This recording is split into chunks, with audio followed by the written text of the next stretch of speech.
happy holidays, everyone, and happy Thanksgiving. This is Executive Chef Rafael Vallejo. Today we're gonna do a really simple recipe. We're gonna make some cranberry sauce, and it's gonna totally keep you from buying that stuff in the stores. I hate when I go to somebody's house and we're gonna eat turkey and everything looks so great, and then we plop out that cranberry sauce out of the can. Once we show you how to make this, it's very simple. You're never, like I said, you're never gonna go to the store again and buy anything else. Here we're gonna get started very shortly, and I'm also gonna show you how to make a dessert with the leftovers, or if you double up the recipe to begin with. Now, when I say simple, this recipe is very, very easy. Like I said, all you need to get from the store is one bag of cranberries, okay? It's 12 ounces. It's usually come with in those increments when you buy them at the store, and they're fresh cranberries, okay? So everything we're gonna be doing today is fresh. We're gonna use some orange juice, okay? So you have about 1 cup of orange juice, which is 8 ounces. 3/4 a cup of white sugar, which is granulated plain white sugar you have at home, and a little bit of brown sugar, okay? You want to get light brown sugar, and that's going to be another 3/4 of a cup. All right. Now you might be asking why we're using a lot of sugar. If you ever had a raw cranberry, they're very, very bitter, okay, and they're very sour. So when we cook these down, we're gonna bring out that sweetness, and we're gonna add a lot of sugar, and it's gonna be so good. And this the orange juice is going to add a little citrus flair to it to balance everything out. My rendition of this recipe, I add 2 ounces of gold rum. And it is the festive holidays, so I want to add something to give it a little kick and a nice little flair. So I'm going to add some rum to this. But we're going to burn that alcohol off so we don't get everybody at the house drunk, okay? We don't want grandma acting all crazy. All right, so first of all, we get our hot pan going. We want to get it kind of hot because we want to burn off the alcohol. So as immediately when we put it in there, the alcohol is going to burn off. All right, so you hear that sizzling? All we want to get from this is the flavor. We don't want any of that alcohol in there. Like I said before, grandma will start getting tipsy. She'll start saying things about grandpa that you never heard about. I don't know what she'll do. She might get up and start dancing on the table. So we don't want that. All right? As soon as this burns off and it starts getting to like al sec, which al sec means in French it's almost dry, okay, it'll get like a syrup consistency. You guys see that? It's starting to get thicker here. It starts bubbling up on the sides here. All right, pretty much all that alcohol is burnt off already. Then we're gonna add our liquid. Our liquid base is gonna be our orange juice. So we're gonna put our orange juice in there. I wanna get this bad boy to a rolling boil, okay? The reason we're getting it to a nice boil is because we're gonna add sugar in there, and we want the sugar to dissolve thoroughly, all right? So we'll give that a second. It'll get there pretty quick. In the meantime, we'll bring our ingredients over here. We got sugar and sugar. Like I said, this is very simple. Very, very simple. All right, you have five basic ingredients in here. And it doesn't matter if you use orange juice with pulp or without pulp. It depends how you like it, whatever. It doesn't matter. Just get some good orange juice. We just want that orange flavor and that acidity in there to give a balance. Usually when you make compotes or you make anything that has a lot of fruits and stuff like that, you add some acidity, like an orange juice, an apple juice, something like that in there, okay? So we got this going. You see it's boiling. Brown sugar. There's no sequence of order here. Just the first 2 things that I did, you want to do those in that order, okay? Whoops, almost get that out of here. This is my buddy, the rubber spatula. It's gonna be your best friend in the kitchen when you're doing these kind of things, especially when you have a Teflon pan. Okay? So you don't want to scratch your pan up. It also mixes things, and it works really good in the kitchen. All right, look at it. We got that going. It's dissolving really good. Now we're gonna take our cranberries. Okay? Got the cranberries. Just plop them right in there. All right. Now what we want to do with these cranberries is we want to get them to where they start to soften and they start popping. They're very, very hard right now, as you can tell. And when they start getting to that heat and they start softening, they'll start popping and cracking, and we want that. And as soon as that happens, we're gonna get like a thick consistency here where it's kind of syrupy, and then we're gonna take it off because I'm gonna show you that you can chill it like that, and you can leave it at room temperature and serve it with your turkey and your dressing and all that stuff. Or if you make a double batch, you can serve this with your turkey, and then the second half of it, we're gonna show you how to make a dessert with it, okay? We're gonna let this go, and I'm gonna show you how to make the dessert, okay? Let's take a quick break, and we'll be right back. All right, so we're back, and we have our cranberries simmering and they're coming too over there on the stove. In the meantime, I want to show you the most important part of our dessert is the topping. We're gonna make cranberry apple crisp.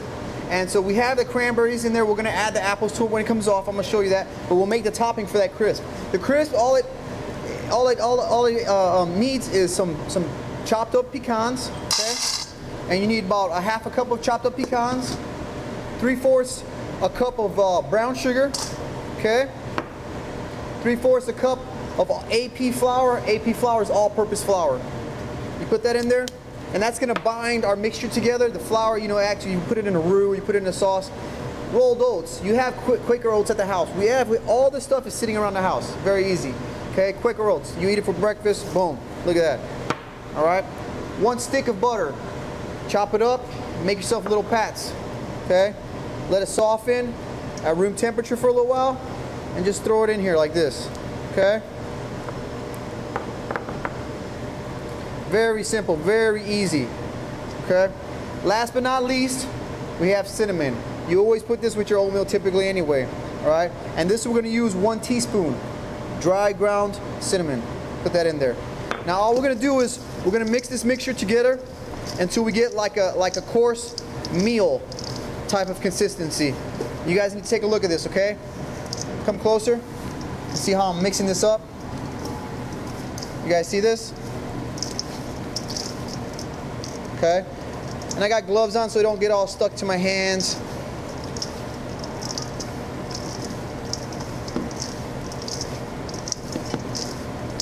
And this is gonna get really, really good and tasty. This is kind of like a mixture, like a strudel, or topping, you know, or like a granola bar type of taste. Except we're not using granola. We're using, like I said, just oats here, and some chopped nuts, pecans. Okay. What you're going to use with this is, in the meantime, you can use pan spray or you can use some butter, and you want to get like a 9-inch baking dish and just spray the edges of it, get it ready, or just rub it with some butter around it so with this on stick, okay? We're going to go ahead and check on our cranberry sauce here, and we'll be right back. All right, so we're back, and we've got the cranberry sauce pretty much done. It's got a nice thick consistency, and it's syrupy. And it's great. It's still warm. Like I said, you can cool this down. You can leave it at room temperature, or you can heat it up again, and it's going to be great to go on top of your turkey or anything else you want to serve it with for Thanksgiving. And that's the whole purpose of this. But like I said, if you make a double batch or you don't want to use it and you want to make a dessert, we can do that just as well. Here I got 5 apples, peeled, cored, and sliced. Okay. Don't worry about them turning brown. They're sitting out. They're oxidizing. That's fine. We're going to cook these. We're going to bake them. They're going to be freaking great. All right. So we're going to take these, and all I'm going to do with this is I'm going to fold this into this. Okay. Get all this goodness. Remember I told you about the rubber spatula? I love to get this guy here and gets all the sauce off your pan. Okay. You guys seen this? Get all of it off. Okay. Because all that stuff is good flavor. We don't want to waste any of it. Okay. You see that nice color? Look at that. So we got this guy right in there. All right. So here we go. We're folding this in there, nice and gently. Okay. Got this going. Look at that beautiful color here. I don't know. I'm feeling really good about this. This is going to be very tasty. Whoops. And you're probably gonna make a little mess like me. I got a little bit on the table. It's gonna be good. All right, now we're gonna take this and we're gonna get this into our baking pan, and then we're gonna put our topping on it, okay? Now I have pan spray. I'm gonna go ahead and just lightly spray my pan. It's not gonna really stick that much to this because it's a fruit sauce. It's not like you're doing a cake or anything like that.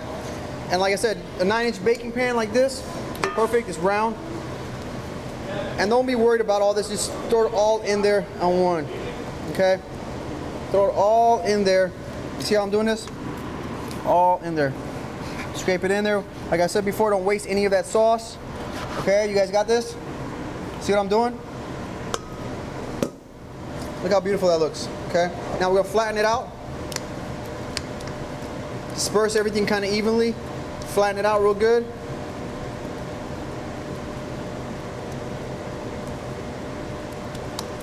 And when we cook this, it's gonna thicken up and it's gonna set more, right?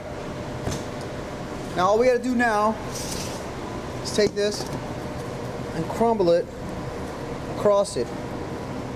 Kind of try to get it evenly. Okay, see what I'm doing?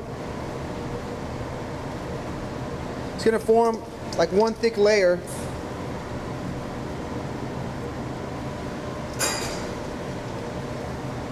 I know this doesn't seem like a lot, but it is. It really is a lot. This should feed, I mean, you probably get 6 to 8 servings out of this. Good solid servings. Put this in there.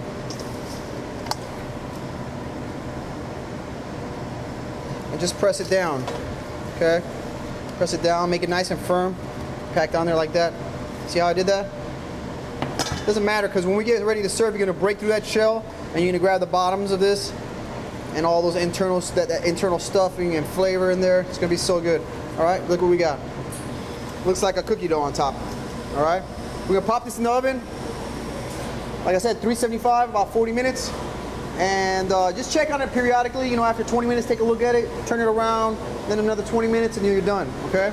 You'll see it start bubbling around the edges and it'll be cooking inside, the apples will soften and everything's gonna tight up in the inside and the top is gonna form a nice crust, okay? We'll be right back. All right, so we're back. We got it out of the oven. It's done. Let it cool for about 10-15 minutes and it's still gonna be pretty hot. And then you're ready to slice it up and scoop. Here we got a nice layer. You see how we got here? We have a thick layer of cranberry and apple, and you just slide that off into the plate, okay? And I know you want to do this a la mode at home, because to me, I need a little extra sugar in my diet, so I'm gonna put a nice scoop of ice cream on top of that guy. And look what we got there, okay? Once again, we have the Cranberry Apple Crisp a la mode. It's done. It's ready to eat. Bon appetit. Happy Thanksgiving from everybody here at the Holiday Inn and Suites, Atlanta Airport North. I'm Executive Chef Rafael Vallejo. I hope you learned something today, and that is, make it at home. Do it yourself. Enjoy.